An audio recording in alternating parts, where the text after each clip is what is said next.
সে বিষয়ে কিন্তু amnesty international তাদের ওয়েবসাইটে একটা বিবৃতি দিয়েছে।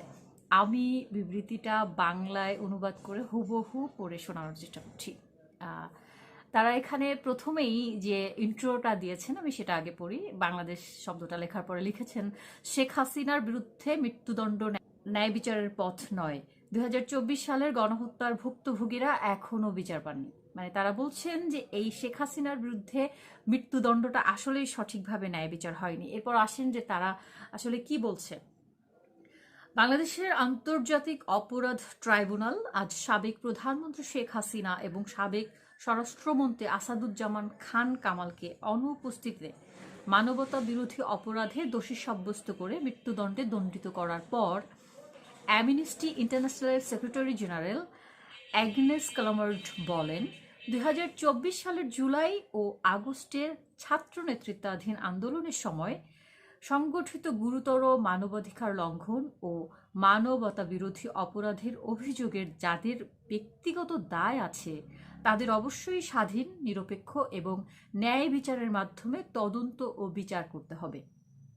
কিন্তু এই বিচারের প্রক্রিয়া এবং রায় কোনোটিই ন্যায্য বা সুবিচার সঙ্গত নয়। ভুক্তভোগীদের ন্যায় বিচার ও জবাবদিহি প্রয়োজন, কিন্তু মৃত্যুদণ্ড আরেকটি মানবাধিকার লঙ্ঘনই বাড়িয়ে দেয়।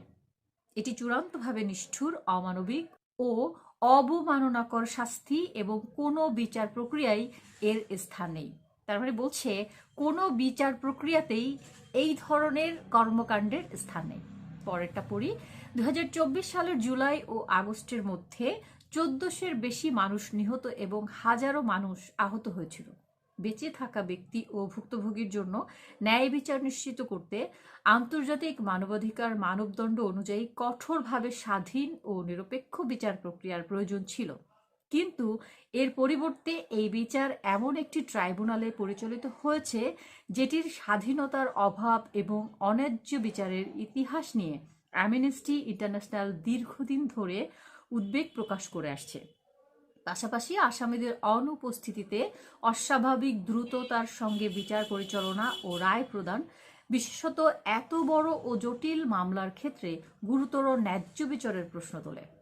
যদিও শেখ হাসিনার জন্য আদালতে নিযুক্ত আইনজীবী ছিলেন, তবে প্রতিরক্ষার প্রস্তুতির জন্য দেওয়া সময় স্পষ্টতই অপর্যাপ্ত ছিল।